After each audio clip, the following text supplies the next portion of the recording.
सेवा ही मेरी पहचान, शंकर सोनेजा। सेवा ही जिनकी पहचान, वो हैं शंकर सोनेजा।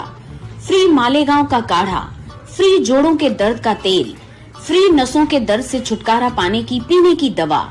सेवा का लाभ उठाइए, सदैव आपकी सेवा के लिए हाजिर रहते हैं शंकर सोनेजा। न घर ऐं गाॾी फ्रीअ में मिलंदी आहे ऐं न कपिड़ो लतो, पर हा रिश्तो.com ते रजिस्ट्रेशन बिल्कुल फ्रीअ में मिलंदी आहे, जिते 3000 खां वधीक प्रोफाइल्स रजिस्टर्ड आहिनि ऐं जिते ख़ासि करे छोकिरियुनि जा प्रोफाइल्स सेफ ऐं सिक्योर्ड रखिया वेंदा आहिनि। त जल्दी ही पंहिंजो नालो रजिस्टर करायो। थी सघे थो तव्हांजो जीवन साथी तव्हांजो इंतजार कंदो हुजे। रिश्तो.com, सिंधियुनि जो सिंधियुनि सां, ऑनलाइन सिंधी मैट्रिमोनी। नमस्कार, मैं राजेश दलवानी, आप देख रहे हैं उल्लास लाइन बुलेटिन। मैनिफेस्टो की एक एक पॉइंट की शुरुआत करता हूं। मैं आपके कान मेरी आवाज पे होनी चाहिए, पर आंखें इस स्क्रीन पे होनी चाहिए।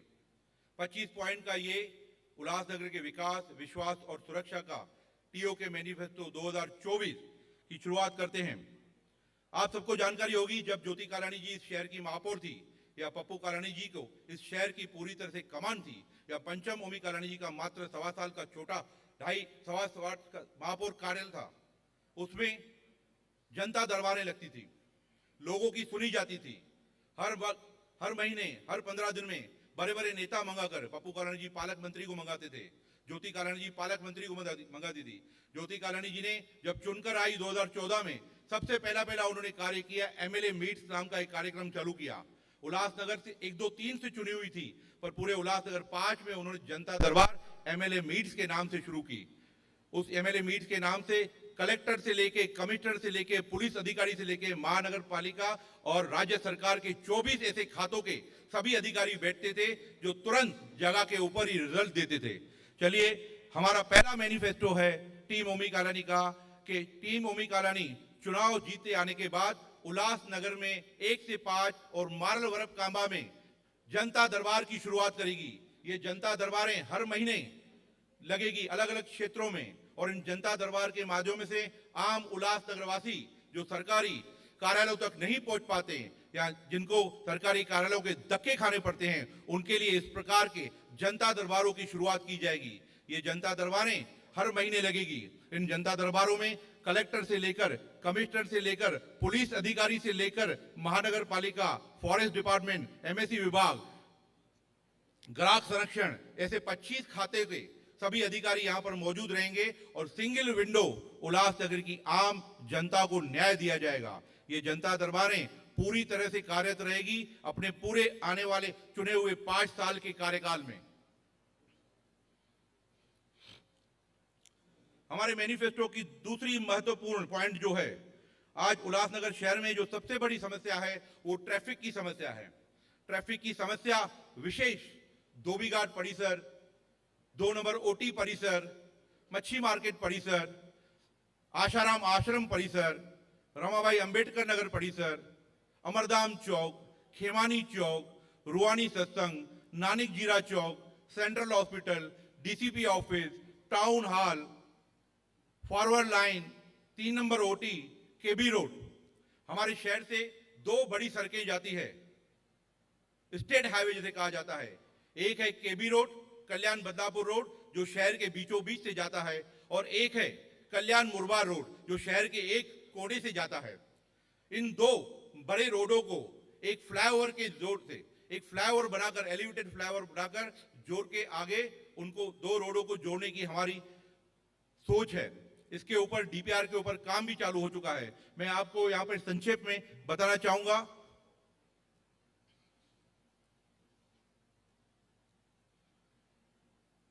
ये जो आप मैप पे देख रहे हैं, ये है ऑर्डिनेंस फैक्ट्री। ये केबी रोड है, ये केबी रोड का ये ऑर्डिनेंस फैक्ट्री है।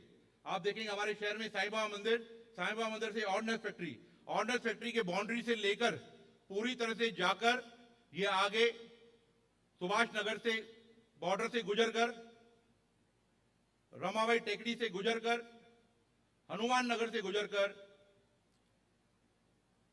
ये सीधा केबी रोड की तरफ एक फ्लाईओवर जाएगा, जिसकी चौड़ाई होगी 3.3 किलोमीटर।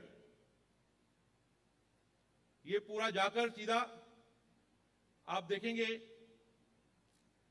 ये केबी रोड ऑर्डिनेंस फर्स्ट गेट है जो डी मार्ट से कल्याण रेजेंसी एंटीलिया डी मार्ट से ये शुरू होगा और ऑर्डिनेंस की बेल्ट से पकड़ेगा, ऑर्डिनेंस फैक्ट्री का बेल्ट पकड़कर ये सीधा आएगा ऑर्डिनेंस फैक्ट्री की जो गेट है फर्स्ट गेट साईं बाबा मंदिर के सामने केबी रोड पर, जहां पर डॉक्टर बाबा साहेब अम्बेडकर प्रवेश द्वार है, वहां तक आएगा। ये इसकी चौड़ाई होगी पूरी 3.3 किलोमीटर।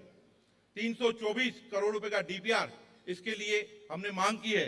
हमारा पहला काम ये होगा कि ये एलिवेटेड रोड बनाकर जो 1.25 मीटर के कॉलम के ऊपर होगा, डबल रोड होगा, आना जाना, आ भी सकते हैं, यहां से जा भी सकते हैं। 2 स्टेट हाईवे को ये रोड जोड़ेगा, एलिवेटेड रोड, केबी रोड और मुरबार रोड। विशेष इसमें ये बात है, इसकी जगह पे एक रिंग रोड प्रपोज किया हुआ है यहां पर 100 फीट का, जो डी मार्ट से लेकर सेंचुरी स्कूल से लेकर सेंचुरी ग्राउंड से लेकर धोबीघाट परिसर, Machhi market, 2 number OT, Ramabai Ambedkar Nagar, Hanuman Nagar, Subhash Nagar, Punjabi colony, वहां से वो जो 100 फुट का रिंग रोड जा रहा था उसमें 37,800 लोगों के घर जा रहे थे, जिसके लिए बहुत बार टीम ओवी कालानी ने आंदोलन किए और उस रिंग रोड को रोका क्योंकि उसमें विनाश हो रहा था। 37,800 लोगों के घर जा रहे थे और ये वो बस्तियां हैं, गोर गरीब लोगों की बस्तियां हैं, रमाबाई अंबेडकर नगर हो, हनुमान नगर हो, 2 नंबर ओटी हो, सुभाष नगर हो, पंजाबी कॉलोनी हो, यहां पर सब गोर गरीब लोग रहते हैं। इसके लिए ओमी कालानी की सोच से एक एलिवेटेड रोड ऑर्डिनेंस की बाउंड्री से निकलकर सीधा केबी रोड जाएगा, केबी रोड से डी मार्ट, मुरबार रोड। इसमें एक भी किसी का घर या दुकान हताहत नहीं हो रहा है, कोई भी किसी का घर नहीं जा रहा है। 1.25 मीटर के कॉलम के ऊपर 22 फुट ऊंचा एलिवेटेड रोड यहां से जाएगा, ये 2 स्टेट हाईवे को जोड़ेगा, जिसके कारण Dhobi Ghat, Khemani, town hall, forward line, यहां इस क्षेत्र की मोटा मोटी में कहूं उल्लासनगर 1 और 2 नंबर क्षेत्र की 40% traffic, heavy vehicles, dumper, truck, trailer, जो भी बड़ी हैवी व्हीकल्स होगी इस एलिवेटेड रोड से गुजरकर शहर को क्रॉस करके जाएगी। यानी करजत से, पूना से आने वाले लोग जिनको नगर या जिनको शिरडी नासिक जाना है वो हमारे शहर से गुजरकर जाते हैं, विशेष खेमानी वाले रोड से जाते हैं। ये एलिवेटेड रोड बनने के कारण वो ऊपर से चले जाएंगे। यहाँ ये साइड के नगर, मुरबार, नासिक से आने वाली पब्लिक अगर पूना जाती है तो हमारे शहर का रोड इस्तेमाल करती है, जिसके कारण रोडों की हालत खराब होती है, आए दिन पोल्यूशन के प्रॉब्लम होते हैं। अब तो ऐसा आलम है कि ये बड़े बड़े डंपर और ट्रक, जेसीबी ट्रक से, आरएमसी ट्रक से एक्सीडेंट भी होने लगे हैं। हाल ही में पिछले 1.25 साल में हमारे उल्लासनगर की 2 महिलाएं इन ट्रक के चपेट में आने के कारण उनकी जान गई है। तो जान और माल की सोचकर उनका नुकसान न हो, किसी का भी घर या दुकान हताहत न हो, किसी का भी घर या दुकान उजड़े नहीं, और शहर की यातायात 40% तक कम भी हो जाए, ऐसी एक सोच के साथ टीम ओमी कालानी ने ये एलिवेटेड रोड जो 3.34 किलोमीटर का है, ऑर्डिनेंस फैक्ट्री से लेकर डी मार्ट, मुरबार रोड तक, ये हमारा दूसरा मैनिफेस्टो का पॉइंट होगा। तीसरा पॉइंट है शहर की ट्रैफिक को देखते हुए एक और मुख्य पॉइंट है। आज हमारे शहर में कल्याण से आने वाली पब्लिक या कल्याण से आने वाले जो भी व्हीकल हैं, छोटे या बड़े, वो गुजरते हैं शार्ट रेलवे ओवर ब्रिज से गुजरकर यू टर्न मारकर शार्ट से कारपोरेशन से शांतिनगर से आगे की तरफ जाते हैं। यानी शहर का एक बहुत बड़ा पोर्शन कवर करके, ट्रैफिक का प्रॉब्लम करके, नॉइज पोल्यूशन करके, एक्सीडेंट्स करके, लोगों की जान और मान के साथ खेके हमारे शहर से जाते हैं। अगर एक फ्लाईओवर कल्याण के प्रेम ऑटो से शुरू होकर कल्याण के पुराने बस स्टॉप क्रिश्चियन कब्रिस्तान से गुजरकर वाल्दुनी नदी के ऊपर, ये जो आप देख रहे हैं ये कल्याण का प्रेम ऑटो पोर्शन है, यहां से ये गुजरकर ये वाल्दुनी रिवर है, ये वाल्दुनी नाला, वाल्दुनी रिवर है, यहां से एक रोड आएगा एलिवेटेड रोड वाल्दुनी रिवर के ऊपर पूरा गुजरकर ये आएगा सीधा शांतिनगर की तरफ, केबी रोड की तरफ, जहां केबी रोड की शुरुआत होती है। जगदीश दुग्धालय मोनार्च का प्रोजेक्ट है, जहां पे रेजेंसी हॉल है, ये वहां तक आएगा। प्रेम ऑटो से निकलकर सीधा केबी रोड वाल्दुनी जगदीश दुग्धालय की तरफ, ये नाले के ऊपर पूरा रोड होगा। यहाँ पर किसी प्रकार की घर, दुकान, मकान किसी की भी हानि नहीं हो रही है। ये पूरा 1.25 किलोमीटर का रोड पूरा जो वाल्दुनी नाले के ऊपर जा रहा है, ये शहर के हमारे ईस्ट भाग जो विशेष शहाट, चोपड़ा कोट, महानगर पालिका क्षेत्र, गोल मैदान, 17 सेक्शन, शांति नगर, यहाँ की करीब 25% जो ट्रैफिक है जो शहर से जाती है उस पर नियंत्रण होगा, वो पूरी तरह से कम होगी। ये भी डीपीआर पूरी तरह से रेडी है, इसको हमने डीपीआर बनाकर रेडी रखा है। चुन के आने के बाद हमारा ये मुख्य काम होगा कि इस नाले के ऊपर गुजरने वाले इस रोड को पूरी तरह से पास कराएं और शहाड आरओबी के ऊपर जो विशेष लोड हो रहा है, जो ट्रैफिक हो रही है, जिसके कारण 1-1 घंटा, 2-2 घंटा और बारिशों में खड्डे होने के कारण तो 2.5-2.5 घंटा ट्रैफिक हो रही है, उस ट्रैफिक से निजात पाने के लिए ये इस तरह की सोच एक रोड टीम ओमी कलानी की तरफ से बनाने के लिए एक सोच रखी गई है, जो चुन के आने के बाद हमारा ये काम होगा शहाड आरओबी का जो मैक्सिमम ट्रैफिक पोर्शन है उसको कम करने का। हमारा चौथा काम होगा शहाड आरओबी का। शहाड रेलवे ओवरब्रिज जो पिछले 40 साल, 35-38 साल पहले बनी हुई है, उसके ऊपर मामूली सी छोटी मोटी मरम्मत हर वर्ष होती है, चाहे वो पीडब्ल्यूडी, स्टेट पीडब्ल्यूडी करे या महानगर पालिका करे, पर वो पर्याय काम नहीं है, वो टेम्पररी है। टेम्पररी काम में काफी समय तक नहीं चलता है। इस रेलवे ओवरब्रिज को, शहाड आरओबी को एक्सटेंशन करने की जरूरत है। आपको जानकारी होगी कि मुरबाड से अहमदनगर तक एक रेलवे लाइन, नई रेलवे ट्रैक जा रहा है जो हमारे उल्लासनगर शहर से जा रहा है, जिसके कारण हमारी शहाड की जो फुट ओवर ब्रिज है रेलवे की, उसको डिमोलिश किया जाएगा। हमने पहले भी ज्योति कॉलोनी जब आमदार थी, हमने ये प्रपोजल गवर्नमेंट को दिया था, पर रेलवे ने इसको अपोज किया था। कारण उन्होंने कहा कि हमारी फुट ओवर ब्रिज है जहां से हजारों यात्री हर रोज जाते हैं, वो बाधित हो जाएगी, उसको हम किधर बनाएंगे। पर अभी रेलवे ने खुद उस ब्रिज को तोड़ने का प्रपोजल बनाया है। ये ब्रिज जो नई लाइन एक Murbad to Nagar railway track पर रहा है, उसमें वो ब्रिज, फुट ओवर ब्रिज बाधित हो रही है और ये आगे जाके आगे बढ़ने वाली अंबेवली की तरफ, तो ये ब्रिज जाने के कारण जो हमारा संकट था, हमारा जो प्रॉब्लम था, जो रेलवे से परमिशन नहीं मिल रही थी, अब उसमें कोई दुविधा नहीं होने वाली है। शहाड रेलवे ओवर ब्रिज को और 2 लाइन एक्सटेंशन का हमारा प्रस्ताव है। चुन के आने के बाद शहाड ब्रिज का लोड कम करने के लिए रेलवे ने इसको अपोज किया था। कारण उन्होंने कहा कि हमारी फुट ओवर ब्रिज है जहां से हजारों यात्री हर रोज जाते हैं, वो बाधित हो जाएगी, उसको हम किधर बनाएंगे। पर अभी रेलवे ने खुद उस ब्रिज को तोड़ने का प्रपोजल बनाया है। ये ब्रिज जो नई लाइन एक Murbad to Nagar railway track पर रहा है, उसमें वो ब्रिज, फुट ओवर ब्रिज बाधित हो रही है और ये आगे जाके आगे बढ़ने वाली अंबेवली की तरफ, तो ये ब्रिज जाने के कारण जो हमारा संकट था, हमारा जो प्रॉब्लम था, जो रेलवे से परमिशन नहीं मिल रही थी, अब उसमें कोई दुविधा नहीं होने वाली है। शहाड रेलवे ओवर ब्रिज को और 2 लाइन एक्सटेंशन का हमारा प्रस्ताव है। चुन के आने के बाद शहाड ब्रिज का लोड कम करने के लिए और उसकी और मजबूती बढ़ाने के लिए 2 वे रोड रेलवे की तरफ इसको जोड़ा जाएगा। शहाड रेलवे ब्रिज का एक्सटेंशन करने का हमारा प्रस्ताव है। उल्लासनगर शहर के युवाओं, विशेष खिलाड़ियों के लिए ये जो मुख्य पॉइंट है, ये उल्लासनगर शहर के खिलाड़ियों की है। उल्लासनगर शहर में प्रतिभा की कोई कमी नहीं, अच्छे अच्छे खिलाड़ी हमारे शहर से निकलकर पूरे स्टेट लेवल पर खेल रहे हैं, डिस्ट्रिक्ट लेवल पर खेल रहे हैं, पर उन्हें एक और प्लेटफॉर्म देने की जरूरत है।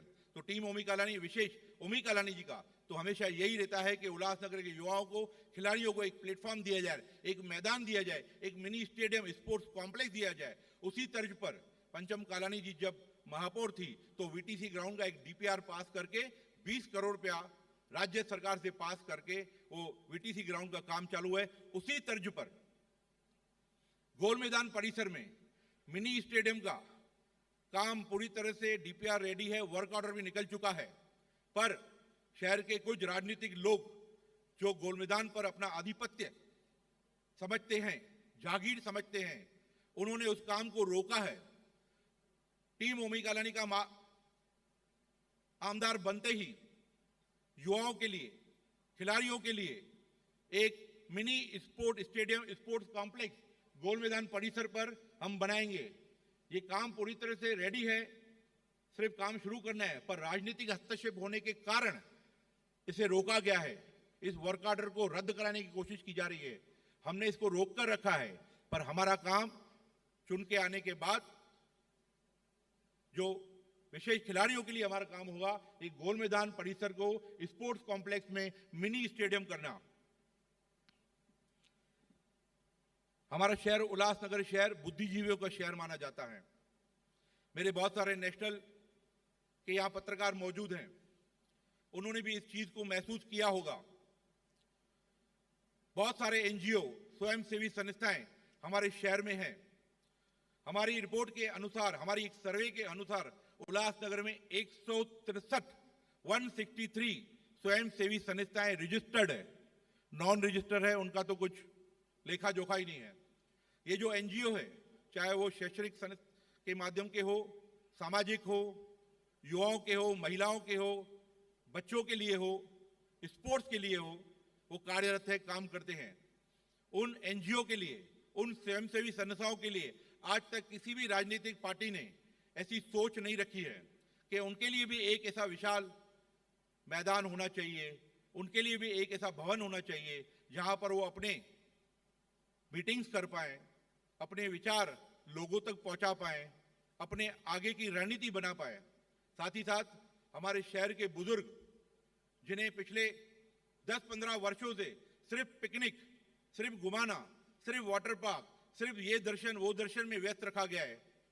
हमारे शहर के जो बुद्धिजीवी हैं, हमारे शहर के जो बुजुर्ग हैं, वो हमारे लिए एक्सपीरियंस की खान है। उनके लिए, सीनियर सिटीजन्स के लिए उल्लासनगर 3 के बोट क्लब के भूखंड पर एक भव्य उल्लास क्लब के नाम से सीनियर सिटीजन और एनजीओ के लिए एक क्लब होगा। वहां पर उनके लिए एक बड़ा शानदार मिनी हॉल होगा, वहां पर एक उद्यान होगा जहां पर वो मिल पाएंगे, जहां पे अपने वो दैनिक कार्य कर पाएंगे, अपने सोशल एक्टिविटीज कर पाएंगे। और हमारे senior citizen laughing club, yoga club, walk, सैर सपाटा, बहुत सारे ऐसे जो शहर के हित में वो अपनी सोच देना चाहते हैं, वो इस तरह के सोच को हमें आगे लाना है। इसके लिए बोट क्लब के भूखंड पर एक हिस्से में सीनियर सिटीजन और एनजीओ क्लब, उल्लास क्लब के माध्यम से उल्लासनगर शहर में व्यापारियों को एक बहुत बड़ी समस्या से इन दिनों जूझना पड़ रहा है, खास करके दुकानदारों को। कहते हैं कि हमारा शहर मिनी सिंगापुर है, मिनी जापान है, मिनी चाइना है। इसलिए कभी यूएसए के नाम से भी जाना जाता था। किस लिए जाना जाता था? क्योंकि हमारे शहर में उद्योग, लघु उद्योग, स्मॉल स्केल इंडस्ट्री, छोटे छोटे दुकानें, कारखाने, घर घर में काम होता है। उनके लिए उनके पास मार्केट है, दुकानें हैं। जापानी बाजार, गजानन मार्केट परिसर में ऐसे 150 छोटे मोटे मार्केट हैं जहां पर पूरे महाराष्ट्र से लोग आते हैं कपड़ा खरीद करने, जरूरत की वस्तु खरीद करने, पटाखे खरीद करने, मिठाइयाँ खरीद करने, बर्तन खरीद करने, बहुत सारी ऐसी चीज, फर्नीचर खरीद करने। पर इन पिछले 3-4-5 सालों से ट्रैफिक और पार्किंग की समस्या से वो व्यापार, वो धंधा कहीं ना कहीं अंबरनाथ, कहीं ना कहीं कल्याण और मॉल्स में शिफ्ट हो रहा है। इसी बात को देखते हुए कालानी परिवार ने व्यापारियों की सोच को, व्यापारियों के लिए पार्किंग होनी चाहिए, ऐसे पार्किंग प्लाजा होनी चाहिए, मैदान, new telephone exchange, C block परिसर, शार्ट परिसर, इन क्षेत्रों में भारी बारिश होने के कारण यहाँ से 2 बड़े मुख्य नाले यहाँ से गुजरते हैं। 3 नंबर की बात करूं तो वाल्दुनी रिवर, वाल्दुनी नाला जो गुजरता है, और अगर यहाँ की बात करूं गोल मैदान हरी चौक क्षेत्र की, तो खेमानी नाला एक बड़ा नाला है, यहाँ से गुजरता है। इन दोनों नालों के ऊपर रिटर्निंग वॉल नहीं है। उस रिटर्निंग वॉल न होने के कारण आए दिन जब बारिश बढ़ती है तो फ्लड का पानी नाले में बांध न होने के कारण वो विशेष सम्राट अशोक नगर, वडोल गांव, सीएचएम कॉलेज, उल्लास स्टेशन, गोल मैदान, फर्नीचर लिंक रोड, फर्नीचर बाजार, न्यू लिंक रोड, शार्ट परिसर में वो बांध न होने के कारण, वो रिटर्निंग वॉल न होने के कारण वो बाहर फैल जाता है और लोगों को दिक्कत होती है, फ्लड हो जाती है। तो टीम ओमी करानी की सोच है, चुन के आने के बाद इन बड़े मुख्य नालों को, एक वाल्दुनी नाला और खेमानी नाला, वहां पर रिटर्निंग वॉल की जाएगी, जैसे भारी बारिश होने के कारण फ्लड नहीं हो और वो पानी लोगों के घर, दुकान, मकानों में न जाए, जान और मान की हानि न हो। उल्लासनगर शहर के कुछ भागों में चाहे गर्मी हो, बारिश हो या सर्दी हो या फ्लड का माहौल हो, फिर भी नलों में पानी नहीं आता। पानी की शॉर्टेज है, पानी का प्रेशर कम है, पानी की लेवल कम है, समय की कोई मान मर्यादा नहीं है। जब चाहे टाकी भरेगी उस वक्त पानी आएगा। एसएमएस के माध्यम से लोगों को पानी पता चलता है। या कुछ तो क्षेत्र ऐसे हैं जहां पर एक एक डेढ़ घंटा लोग मोटर चालू करके रखते हैं। मोटर चालू करने के कारण उनके बिजली के बिल बढ़ते हैं, मोटर जलती है, पैसों की हानि होती है। इन सभी बातों को देखते हुए बहुत बार चाहे पप्पू कालानी जी आमदार हो, ज्योति कालानी जी हो या पंचम कालानी जी मेयर हो, एमजीपी से उस वक्त या महाराष्ट्र के एमआईडीसी से इस बात का पत्र व्यवहार किया गया। बहुत सारी मीटिंगें ली गई कि एमआईडीसी से हमको पानी की जो लेवल है, एमएलडी है, वो बढ़ा के दिया जाए या हमें प्रेशर बढ़ा के दिया जाए। दुर्भाग्यवश कहीं ना कहीं वो कार्य नहीं हुआ। इसके लिए आज उल्लासनगर की जनता लो प्रेशर के कारण, कम क्वांटिटी के कारण पानी की किल्लत से जूझती है। इन सभी बातों को देखते हुए हमारे युवा नेत्र ओमी कालानी ने सोचा है कि हम जिस सोर्स के ऊपर डिपेंड है वो है शार्ट परिसर में short Temghar water treatment plant, जो कि एमआईडीसी का है, जो कि राज्य सरकार का है। पहले उसके ग्राहक उल्लासनगर के साथ 350 गांव होते थे, कल्याण होती थी, भिवंडी तक इस ट्रीटमेंट प्लांट से पानी जाता था, क्योंकि सोर्स एक ही है पानी उठाने का, उल्लास रिवर, जो कि हमारे उल्लासनगर शहर से सटी हुई है, हमारे शहर के नाम से है। पर फिर भी पानी की किल्लत हमें आए दिन देखने को मिल रही है, लोग परेशान होते हैं। इसी सोच के साथ चुन के आने के बाद, आमदार बनने के बाद, पानी की इस किल्लत को देखते हुए शाहट टेमगर जो वाटर ट्रीटमेंट प्लांट है, जो एमआईडीसी के पास है, सरकार से पाठ पुरावा कर वो उल्लासनगर महानगर पालिका को हैंडओवर कराना, हस्तांतर करवाना। उससे क्या होगा? एक तो पानी की लिफ्टिंग, जो उल्लास रिवर जो 12 महीने 365 दिन पानी रहता है वो बहती है, पर एमआईडीसी के होने के कारण वहां पे मर्यादा हो जाती है, वहां पे रिस्ट्रिक्शन होती है कि हमको इतना ही पानी लिफ्ट करना है। जब हमको अपना पानी का सोर्स होगा, हमारा ट्रीटमेंट प्लान हमारा अपना होगा, तो हम वो लिफ्टिंग बढ़ा सकते हैं। लोगों को अरे हाँ हाँ चालू कर म्यूजिक, चालू अच्छी हो म्यूजिक। हमारे बीच में हमारे नेता राष्ट्रवादी शरद चंद्र पवार के डैशिंग नेता हमारे जितेंद्र अवार्ड जी, डॉक्टर जितेंद्र अवार्ड जी का गोवा के इस टीम ओमी कालानी के गोवा समिट 2024 में हार्दिक हार्दिक स्वागत है। मैं चाहूंगा जोरदार तालियों से डॉक्टर जितेंद्र अवार्ड जी का स्वागत किया जाए।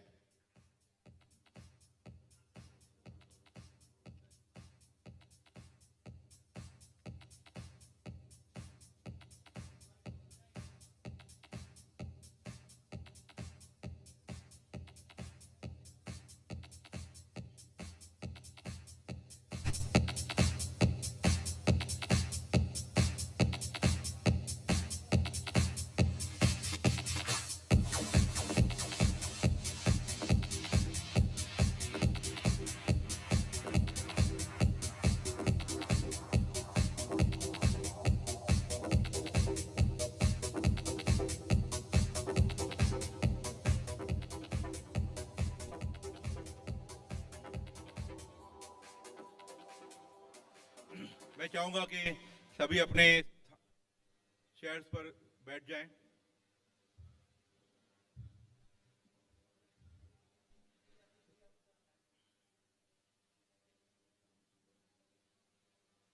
वैसे भी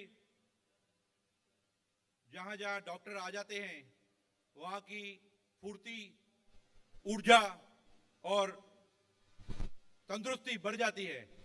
तो ये टीम ओमी कालानी की गोवा समिट 2024 में हमारे बीच में डॉक्टर जितेंद्र अवार्ड जी आ गए हैं। हमारी ऊर्जा को गति देने के लिए, हमारी सोच को, हमारे उल्लासनगर को बेटर बनाने के विजन को और बढ़ावा देने के लिए हमारे बीच में डॉक्टर साहब आ गए हैं। मैं अपने कार्य को आगे बढ़ाता हूं।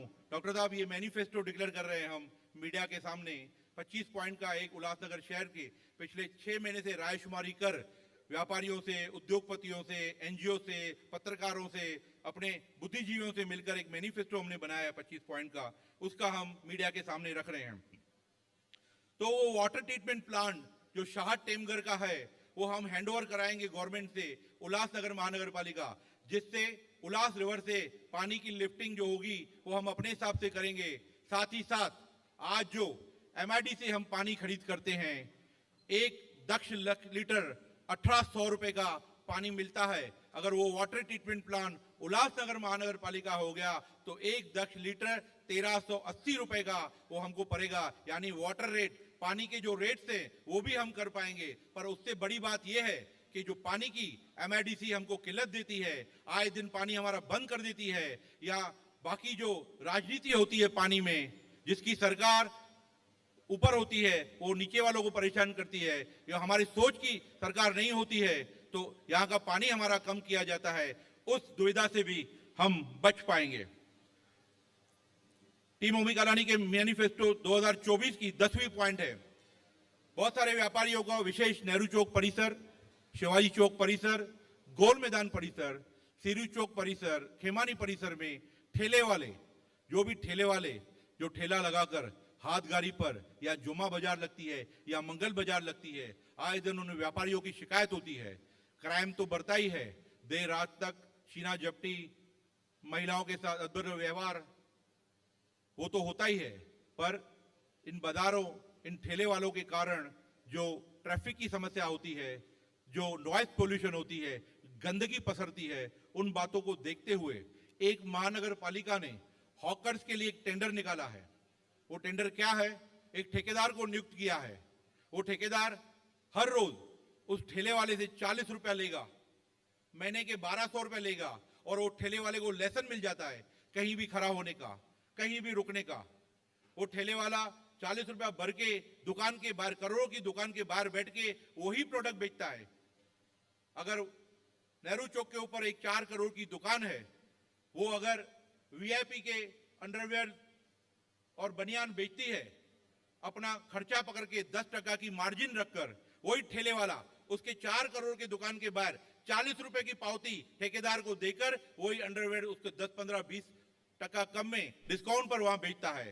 तो वो 4 करोड़ की दुकान वाला पिछले काफी समय से परेशान है, और साथ ही साथ वो ठेले वाला भी परेशान है, जिससे ठेकेदार गुंडागर्दी करता है, दादागिरी करता है, हर रोज जबरन उससे 40 रुपया वसूल कर देता है। महानगर पालिका के किसी भी तरह का अंकुश उस ठेले वाले के ऊपर भी नहीं है और उस ठेकेदार के ऊपर भी नहीं है। सबसे पहले चुन के आने के बाद महानगर पालिका का ये 40 रुपए का हाथगारी का ठेका रद्द करवाएंगे, और महानगर पालिका के 9 नौकर जोन में इस प्रकार की किसी भी ठेले वाले, हाथगारी वाले को रुकने के लिए परवानगी नहीं होगी। उनके लिए नियंत्रण hawkers plaza, Indira Gandhi market, Vitthalwadi, Ulhas station ऐसे परिसरों में बनाने का हमारा प्रस्ताव है। तो हाथगारी का जो ठेका है 40 रुपया प्रतिदिन ऑफिशियली हफ्ता लेने का, उसको हम रद्द करवाएंगे और हॉकर्स के लिए ऐसे हॉकर्स प्लाजा बनाएंगे। उल्लासनगर में बड़ी संख्या में स्वाभिमानी उत्तर भारतीय समाज रहता है, चाहे छठ पूजा हो या उनके कोई भी धार्मिक कार्य हो। उत्तर भारतीय समाज हमेशा से ही पिछले 4 या 5 वर्षों से ये मांग करते आया है कि उल्लासनगर में उत्तर भारतीयों के लिए एक उत्तर भारतीय भवन बनना चाहिए, जहां पर वो अपने दुख सुख और अपने युवाओं के लिए, जो उत्तर भारतीय युवा हैं, उनके लिए स्किल प्रोग्राम, वहां पर वो जॉब फेयर और ऐसे प्रशिक्षण केंद्र चालू कर पाए, जहां पर उनको आने वाले भविष्य के लिए मार्गदर्शन दिया जाए, उनको जॉब के लिए फैक्ट्रियां, कंपनियां और फैक्ट्रियां वहां पर आए और अपने दुख सुख कार्यक्रम वहां पर वो कर पाए। बहुत सारे नेताओं ने, लोगों ने आश्वासन दिए, पर रिजल्ट किसी ने नहीं दिया। उत्तर भारतीय समाज को मालूम है कि रिजल्ट कौन दे सकता है। रिजल्ट दे सकता है कालानी परिवार, क्योंकि ये वही कालानी परिवार है, विशेष ज्योति कालानी जी, विशेष नरेंद्र कुमारी ठाकुर जी, जिन्होंने सिंधी समाज की 20 साल पुरानी मांग सिंधु भवन को सपना गार्डन परिसर में बनाकर साकार किया और बाकी समाजों की उम्मीदों को और हवा दे दी कि सिंधु भवन जिस प्रकार से भव्य बना है, उसी तर्ज पर चंद्रशेखर आजाद उत्तर भारतीय भवन व प्रशिक्षण केंद्र बोट क्लब के भूखंड पर 4 माले का चंद्रशेखर आजाद उत्तर भारतीय व प्रशिक्षण केंद्र बोट क्लब पर। साथ ही साथ बड़ी संख्या में हमारे बीच में अंबेडकरी जनता उल्लासनगर शहर में रहती है। अंबेडकरी समाज, अंबेडकर, बाबा साहेब अंबेडकर को मानने वाले उनके अनुयायी बड़ी संख्या में यहां रहते हैं। मैंने कहा ना, जब से सिंधु भवन उल्लासनगर में बना है, इतना भव्य, इतना शानदार सिंधी समाज के लिए, तो बाकी समाजों की भी मांग उभर कर आ रही है। बहुत समय से अंबेडकरी जनता के लिए उनके भवन की भी मांग आ रही थी, जिसे ओमी कालानी जी ने अमली जामा पहनाते हुए अपने मैनिफेस्टो में रखा है। भव्य भीम भवन व उद्यान उल्लासनगर, एक रमाबाई अंबेडकर नगर टेकरी पर जहां पर डंपिंग ग्राउंड हुआ करता था, उस 2.25 एकड़ के भूखंड पर जो डंपिंग ग्राउंड सपाटीकरण हो गया है, हमने उसका बायो माइनिंग करके उसको पूरा पक्का एक मैदान बना लिया है। उस डंपिंग ग्राउंड के रमाबाई अंबेडकर ग्राउंड मैदान पर भव्य भीम भवन व उद्यान। महिलाओं के लिए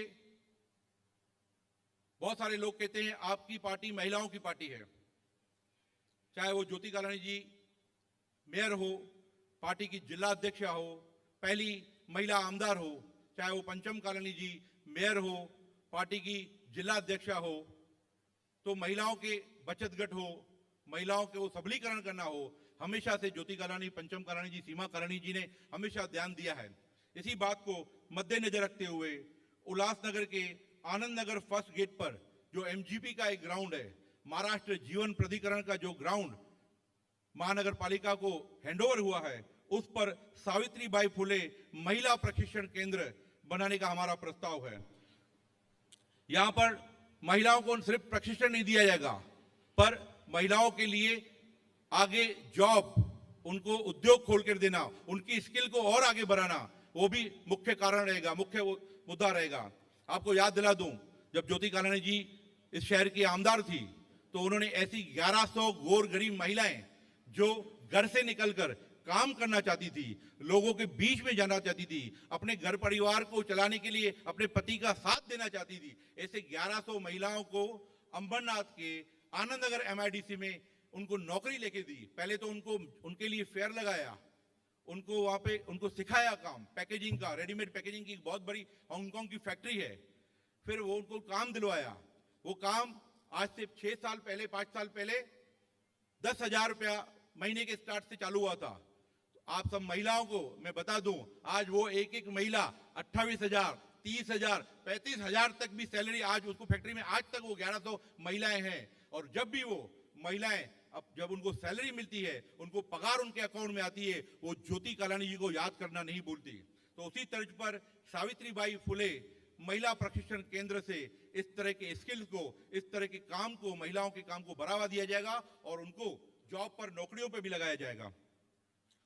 उल्लासनगर के मुस्लिम समाज, विशेष उल्लासनगर के मुस्लिम युवाओं के लिए डॉक्टर अब्दुल कलाम मुस्लिम युवा प्रशिक्षण केंद्र गुलशन नगर शार्ड परिसर में, हमारे शहर का मुस्लिम समाज का जो युवा है वो मेहनती है, वो प्रशिक्षण करता है, वो गुणी है, उसके पास स्किल है, पर उसको कोई प्लेटफॉर्म नहीं है।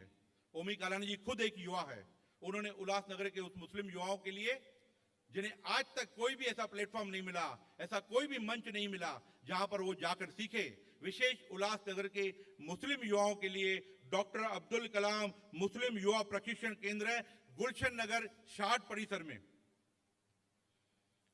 हमारे उल्लासनगर शहर से जो भी वाहन चालक है, चाहे वो 2 व्हीलर हो या 4 व्हीलर हो, उनको अगर लाइसेंस निकालने जाना है तो कल्याण आरटीओ जाना है। उन्हें अगर अपने परमिट के लिए जाना है, ट्रांसपोर्ट परमिट के लिए, तो कल्याण जाना है। छोटी मोटी और दिक्कतों के लिए कल्याण आरटीओ के धक्के खाने पड़ते हैं। इन्हीं बातों को देखते हुए पहले भी ज्योति कालानी जी के आमदार रहते हुए, पंचम कालानी जी के महापौर रहते हुए, हर 15 दिन में, हर 1 महीने में आरटीओ कैंप उल्लासनगर में लगते थे। पर इन पिछले 5 सालों में ऐसा कोई कैंप न आपने देखा न हमने देखा। हम चुन के आते ही हर 15 दिन में, हर महीने में उल्लासनगर 2 के रोटरी क्लब ऑफ गोल मैदान के ग्राउंड पर, उनके भवन पर, उनका जो हॉल है वहां पर आरटीओ कैंप लगाएंगे। वहीं पर आपको लेसन मिलेगा, वहीं पे आपको लर्निंग लेसन मिलेगा, वहीं पे आपको फाइनल, वहीं परमिट होगा, वहीं ट्रेनिंग होगी।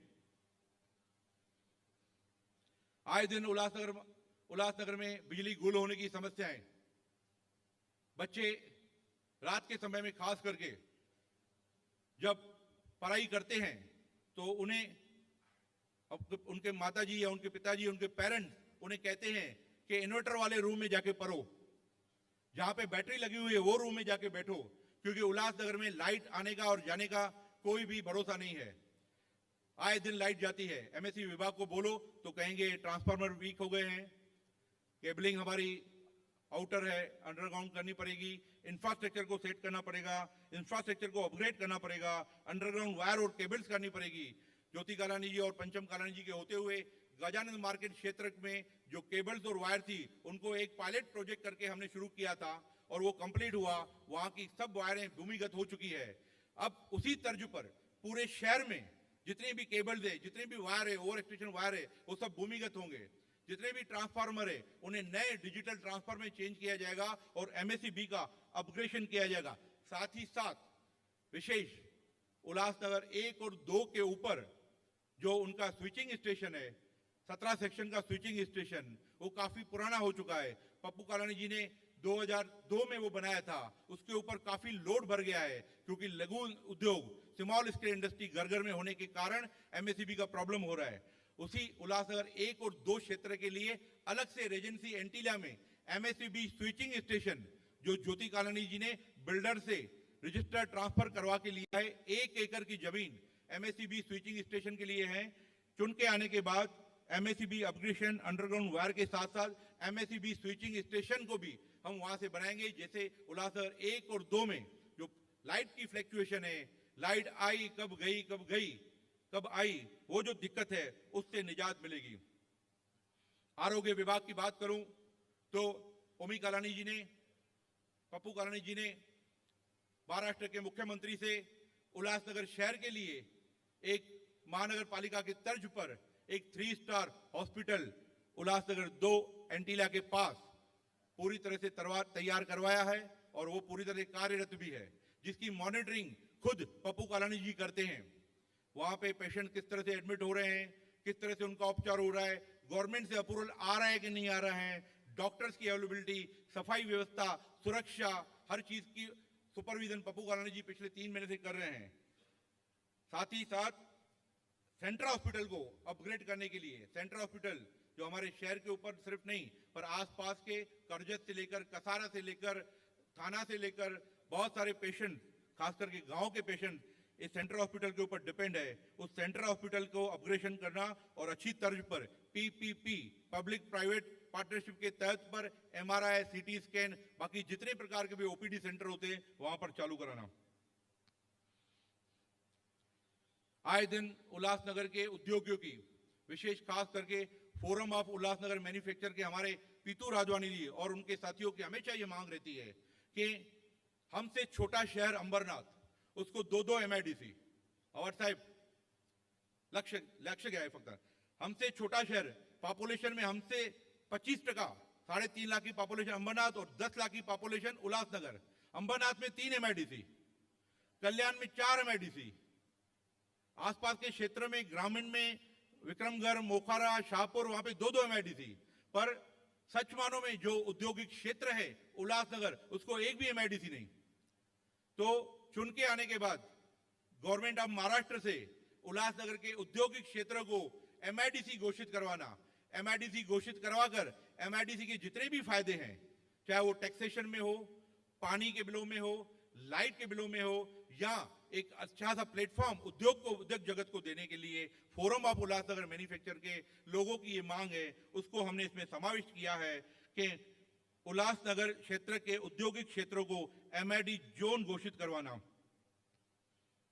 हमारे उल्लासनगर विधानसभा में 3 ग्रामीण क्षेत्र आते हैं, 3 गांव आते हैं, मारल, वरप, कांबा। उस मारल, वरप, कांबा की करीब 70,000 की आबादी है और अभी बड़े बड़े वहां पर गृह संकुल, कॉम्प्लेक्स बनने के कारण वो आबादी में 15,000 की और वृद्धि हुई है। हमारे मारल वरप कांबा के नीलेश देशमुख हो, राम राउत हो या हमारे बोइड जी हो, यहाँ पर बैठे हुए हैं, हमारे साथ आए हुए हैं। आए दिन इनकी ये दिक्कत होती है कि मारल वरप कांबा में कोई भी एफआईआर होती है, गुना रजिस्टर होता है, क्राइम होता है, तो हमको जाना होता है टीटवाला मांडा। यहां से 16 किलोमीटर दूर टीटवाला में पुलिस स्टेशन में जाना पड़ता है। छोटी एक पुलिस चौकी एंटीला के बाहर बनी हुई है, पर वो सिर्फ खाना पूर्ति के लिए है। वहां के लोगों को 70 से 75 हजार लोगों को अपनी शिकायतों के लिए, चोरी चकारी के लिए या और कोई क्राइम के लिए उनको जाना पड़ता है टीटवाला मांडा, 17 साढ़े 17 किलोमीटर दूर। ओमी कालानी जी का ये सोच है कि चुन के आने के बाद मारल वरप कांबा को उल्लासनगर एक पुलिस स्टेशन में समावेश करना और उसका पूरा कंट्रोल उल्लासनगर पुलिस स्टेशन को देना। जैसे 17-18 किलोमीटर का जो मांडा शाड़ हमको जाना पड़ता है टीटवाला, वो दिक्कत हमारी खत्म हो और शहर में उल्लासनगर पुलिस स्टेशन में अगर ये 3 गांव आ जाते हैं तो कहीं ना कहीं हमारा वहां पे आना जाना भी होगा, अधिकारियों से काम लेना भी होगा और मारल वरप कांबा की ये जो दिक्कत है उसको हम खत्म करने की पूरी कोशिश करेंगे। उल्लासनगर शहर में पिछले 4-5 सालों से महानगर पालिका के एक अधिकारी ने दीनादाती करके, दादागिरी करके, विशेषकर उद्योगियों को, व्यापारियों को 6 साल के पानी के बिल, 7 साल के पानी के बिल, एक दुकान की कीमत 20 लाख है उसके ऊपर 8 लाख पानी का बिल, एक कारखाने की कीमत 25 लाख है उसके ऊपर 25 लाख रुपए पानी का बिल, इस तरह के पानी के बिल पिछले 3-4 साल से भेजे हैं। बहुत सारे ऐसे पानी के बिल कोर्ट में चले गए हैं, चैलेंज किया है, महानगर पालिका एडवोकेट खड़े करते हैं, व्यापारी उद्योगियों के एडवोकेट जा रहे हैं। इस मनमानी को देखते हुए वाटर सप्लाई के बढ़े हुए बिलों और टैक्स, घर पट्टी, हाउस टैक्स के जो रेट्स हैं, हम रहते हैं उल्लासनगर में, जो महानगर पालिका आती है, पर आप ठाणे, और सब ठाणे के हैं, ठाणे महानगर पालिका जो ब और अ में आती है उसके भी इतने टैक्सेशन, घरपट्टी इतनी भरी नहीं है जितनी उल्लासनगर की घरपट्टी है। यानी रेंटल बेस के ऊपर अवार्ड साहब, एक एटीएम मैंने अगर रेंट पर दिया है किसी को बैंक को, तो साल में अगर मुझे वो 12 लाख रुपए दे रहा है एटीएम के, तो 7.5 लाख रुपए, 7,80,000 रुपया मेरे को टैक्स देनी है महानगर पालिका को। 73% टैक्सेशन है। वाटर बिल के ऊपर 6-6 साल के बिल करके अधिकारी मनमानी करते हैं। पानी का बिल हमको टैक्स में भी आता है, उसके बाद भी पानी का बिल लिया जाता है। इन सभी पानी के बिलों को और टैक्स के बिलों की मनमानी को देखते हुए टैक्स और पानी के बिलों में कटौती की जाएगी, ये हमारा वादा है। पिछले 10 साल से, 2014 से बहुत हो गई महंगाई की मार, अब की बार फलाना सरकार, बहुत हो गया सिलेंडर के भाव की मार, अब की बार झोलबाज सरकार। इस तरह के प्रोपोगंडा चलाकर देश के ऊपर सिलेंडर दिखाकर, गैस दिखाकर वोट मांगे गए थे। पर वोट मिलने के बाद 2014 से, 2019 से और अब 2024 में कोई भी गैस सिलेंडर में कटौती नहीं हुई, उल्टा बढ़ोतरी हुई है। कितना प्रतिशत बढ़ोतरी हुई है? 73%, 76% एक्सेलरेशन हुआ है गैस सिलेंडर की कीमतों में। इन्हीं बातों को देखते हुए आमदार के हाथ में ये तो नहीं होता कि गैस सिलेंडर के भाव कम कर दे। आमदार के हाथ में अवार्ड साहब ये तो नहीं होता कि उसके शहर में जो गैस आ रहा है वो सस्ता मिले। पर अगर आमदार के पास विजन है, उसके पास अच्छी सोच है, तरीके हैं, तो वो उसकी कटौती कर सकता है। किस माध्यम से? एलपीजी पाइपलाइन, घर घर तक एलपीजी पाइपलाइन पहुंचाकर गैस पाइपलाइन की तरह से पहुंचाना, सिलेंडर के जरिए नहीं पहुंचाना। महानगर गैस के लोगों से बातचीत हुई है, उनके जोनल अधिकारियों से हमारी बातचीत हुई है। एक प्रोजेक्ट, पायलट प्रोजेक्ट करके रेजेंसी एंटीला में हमने उसकी शुरुआत कर दी है। वो अगर सक्सेस होता है तो पूरे शहर में पाइपलाइन द्वारा घर घर तक एलपीजी गैस पहुंचाई जाएगी। जो हमारी गृहिणियों को, जो घर चलाती है, हमारी माताएं, बहनें, महिलाएं, उनको सबसे बड़ी दिक्कत होती है गैस सिलेंडर के बढ़ते हुए भाव की, उनके रेट्स की। उससे निजात दिलाने के लिए, निजात कैसे? ये जो सिलेंडर से ट्रांसपोर्ट का खर्चा होता है, ये सिलेंडर से आदमी का जो खर्चा होता है, ये 27% खर्चा होता है, 27% जो खर्चा होता है, ये एलपीजी गैस घर घर तक पाइपलाइन से पहुंचेगी तो घर घर में जो सिलेंडर, डोमेस्टिक सिलेंडर पहुंचता है, उसमें 195 रुपया कटौती जितना हम सिलेंडर यूज करते हैं 6.5 किलो का बाटला, 6.5 किलो में 195 रुपया कटौती हो जाएगी ये पहले पाइपलाइन आने से। और कॉमर्शियल जो सिलेंडर है 8 किलो का जो बाटला है उसमें 380 रुपया कटौती हो जाएगी। तो ये विजन, ये सोच कालानी परिवार का है, ओमी कालानी जी का है कि घर घर तक एलपीजी पाइपलाइन पहुंचाकर गैस की जो कीमतें हैं उसमें कटौती करना। एक पायलट प्रोजेक्ट रेजेंसी एंटीला में महानगर गैस का हमने शुरू करवा दिया है। कुछ ही दिनों में उसकी टेस्टिंग होगी, पाइपलाइन पड़ेगी और वो पूरी पाइपलाइन पूरे शहर में बिछाई जाएगी। तो घर घर तक एलपीजी गैस पाइपलाइन द्वारा। और साहब, आप लोगों के आशीर्वाद से, विशेष पवार साहब के आशीर्वाद से, काफी लंबे समय से उल्लासनगर के 1.25 लाख मुस्लिम समाज की मांग थी दफन भूमि की। ज्योति कालानी जी पहली बार महापौर बनकर आई, आमदार बनकर आई। पवार साहब से उन्होंने एक ही चीज मांगी कि साहब मेरे शहर को दफन भूमि चाहिए। साहब ने उस वक्त जयंत पाटिल जी थे, हमारे अरुण गुजराती जी थे, दिलीप वालसे पाटिल जी थे, आप थे। उनके बीच में कहा कि पहला हाउस में अगर ज्योति आप मुद्दा उठाओगे तो ये मुस्लिम समाज के लिए उठाओगे। तो मुस्लिम समाज के लिए मुद्दा उठाकर उल्लासनगर 1, 2, 3 और मार्ल वरब कामा में जितने भी मुस्लिम रहते उनके लिए दफन भूमि ज्योति कालानी ने दिलवा दी गुलशन नगर में। आज वहां के 35-40 हजार मुस्लिम जो है वो अपनी आखिरी क्रिया, दफन भूमि की क्रिया वहां करते हैं। पर हमारे शहर में एक 4 और 5 नंबर अंबरनाथ का एक पोर्शन आता है। उल्लासनगर 5 में वो दफन भूमि का हमने डीपी प्लान में भी डाला है, पर कुछ राजनीति होने के कारण, कुछ हिंदूवादी संगठनों की राजनीति होने के कारण उस दफन भूमि को रोका गया है। शिवसेना की तरफ से वो दफन भूमि रोकी गई है।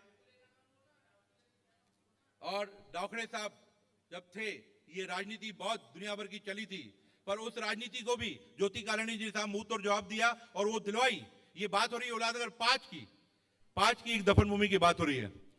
तो वो मुस्लिम समाज की जो डीपी प्लान में हमने उसमें तरतूत की है, डीपी प्लान में है, पर उनको हैंडओवर करना है। जैसे उल्लासनगर 4 और 5 के हमारे मुस्लिम समाज के जो भाई है, जो हमारे मुस्लिम समाज के लोग हैं, वो अपनी दफन क्रिया कर पाए। तो उल्लासनगर 5 में मुस्लिम समाज के लिए दफन भूमि। हमारे शहर में भले छोटी संख्या में पर मेहनत करने वाले, शहर के विकास में, शहर को आगे बढ़ाने में जो रोल निभाते हैं वो है सिख लबाना समाज। सिख लबाना समाज के लोगों के जो एक उनके भविष्य को, उनके बच्चों को जो दिक्कत हो रही है वो हो रही है कास्ट सर्टिफिकेट की। साहब क्या हुआ है कि यहां पर लबाना और लबान, इस स्पेलिंग मिस्टेक के कारण उल्लासनगर के हजारों लबाना समाज के लोगों को हाई कोर्ट की तरफ से, गवर्नमेंट की तरफ से, ये आदिवासी बंजारा ओबीसी में आते हैं, एनजीटी विजय विमुक्त जाति। हाँ, तो लिस्ट में हमारे है लबान, पर ये लिखते हैं लबाना। हाँ, लबान, ये लिखते हैं लबाना। उसके कारण हाई कोर्ट से उनको स्टे वहां पे रोका गया है और रद्द किया गया, और गवर्नमेंट ऑफ महाराष्ट्र की तरफ वो काम पेंडिंग है।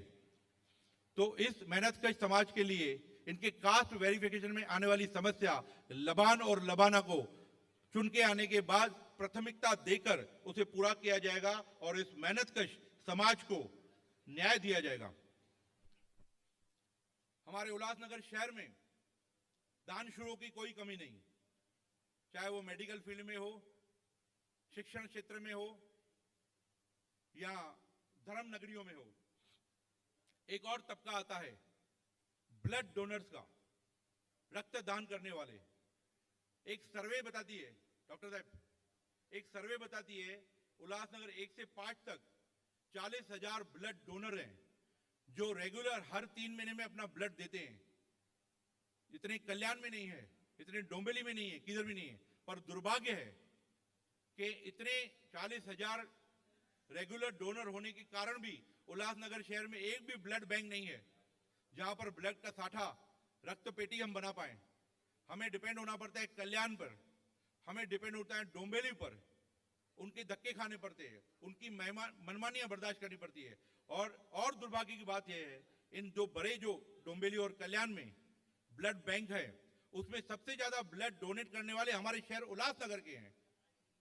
ये 40,000 डोनर्स हैं जो उनके बैंक को भरते हैं, पर जब उल्लासनगर को वापसी लगती है, पैसों की डिमांड की जाती है, मनमानी की जाती है, समय पर नहीं दिया जाता है, जिसके कारण पेशेंट्स को दिक्कतें होती है। इन सभी बातों को देखते हुए ओमी कालानी जी ने अपनी उल्लासनगर शहर में ब्लड बैंक होनी चाहिए, चाहे वो सेंट्रल हॉस्पिटल में हो या रेड क्रॉस में हो या महानगर पालिका के हॉस्पिटल में हो, अपनी ब्लड बैंक एक होनी चाहिए, ऐसा एक विचार है। कैसे हमारे डोनर उल्लासनगर में ब्लड डोनेट करें और अपनी बैंक पे रखें और हमारे पेशेंट्स को, हमारे मरीजों को वो ब्लड आसानी से मिल पाए। तो हमारा ये मांग है कि उल्लासनगर ब्लड बैंक की स्थापना उल्लासनगर में की जाएगी। इन दिनों श्रावण के दिन चल रहे हैं, चालिया साहिब के दिन चल रहे हैं। उल्लासनगर 5 का चालिया साहिब की शुरुआत 31 तारीख परसों से होने जा रही है। पूरे देश विदेश के लाखों लोगों की आस्था का केंद्र है उल्लासनगर 5 का चालिया साहिब मंदिर। आखिरी मटकी वाले दिन 1.25 लाख लोग सिर्फ मटकी डालने आते हैं। पूरे 40 दिनों में 10.5 लाख लोग पूरे देश विदेश से इन 40 दिनों में आते हैं दर्शन करने। ये प्राचीन जो ज्योत है हमारी, जो हम सब सिंधी समाज की आस्था है, जिसके ऊपर हमें अटूट विश्वास है, हमारे झूलण देव की ज्योत, हमारे आराध्य देव की ज्योत जो उल्लासनगर 5 चालिया साहिब में जलती है। साथ ही साथ हमारा प्राचीन अंबरनाथ का शिव मंदिर जो भगवान राम जी ने अपने हाथों से बनाया था, वो प्राचीन शिव मंदिर को और चालिया साहिब मंदिर को तीर्थ स्थल घोषित करना। तीर्थ स्थल घोषित होने के कारण केंद्र व राज्य सरकार की निधियां, केंद्र व राज्य सरकार की योजनाएं, केंद्र व राज्य सरकार की दखलंदाजी और केंद्र व राज्य सरकार की नजर इन मंदिरों के ऊपर पड़ेगी और इन मंदिरों का पूरी तरह से भव्य विकास होगा, इसकी देखरेख होगी। मैं आपको बता दूं, ज्योति कालानी जी के कार्यकाल में, आमदार कार्यकाल में, ज्योति कालानी जी ने चालिया साहिब मंदिर को और 5वां महल जो कांबा में आता है, उन्हें पर्यटक स्थल घोषित करवाया था। आज तक वो है। हर वर्ष 55-60 लाख रुपए की निधि चालिया साहब को 55-60 लाख की निधि 5वां महल को आती है, मंदिर को आती है। पर अब हम चाहते हैं, ओमी कालानी जी चाहते हैं, पप्पू कालानी चाहते हैं, अब पर्यटक स्थल नहीं, इसे तीर्थ स्थल घोषित किया जाए, जैसे पूरे देश विदेश में जिसकी आस्था है वो देश विदेश के नजरों में भी आना चाहिए। तो चुन के आने के बाद सिंधी समाज का आस्था का केंद्र है और हिंदू समाज का प्राचीन शिव मंदिर जिसमें करोड़ों लोगों की आस्था है, उन्हें तीर्थ स्थल घोषित करवाना और केंद्र व राज्य सरकार की निधियां लेकर, योजना लेकर उन्हें और भव्य दिव्य बनाना। इन 25 मांगों के साथ टीम ओमी कालानी आने वाले विधानसभा में आप सभी के साथ, आप सभी की सोच के साथ आगे बढ़ने जा रही है। मैंने पहले भी कहा, यहां जितने भी बैठे हैं, भले उनकी ये जन्मभूमि उल्लासनगर नहीं होगी, पर आज ये कर्म भूमि आपकी है। ये उल्लासनगर, इस कर्म भूमि के लिए, इस जन्मभूमि के लिए आपको हमारा साथ देना है, हमारी सोच के साथ चलना है और ये 25 विजन के साथ चल रहा है, ये मैनिफेस्टो के 25 पॉइंट के साथ चल रहा है। उल्लास लाइन बुलेटिन को सब्सक्राइब करें, बेल आइकॉन दबाएं और देखिए उल्लास लाइन बुलेटिन की न्यूज़ सबसे पहले आपके मोबाइल पर।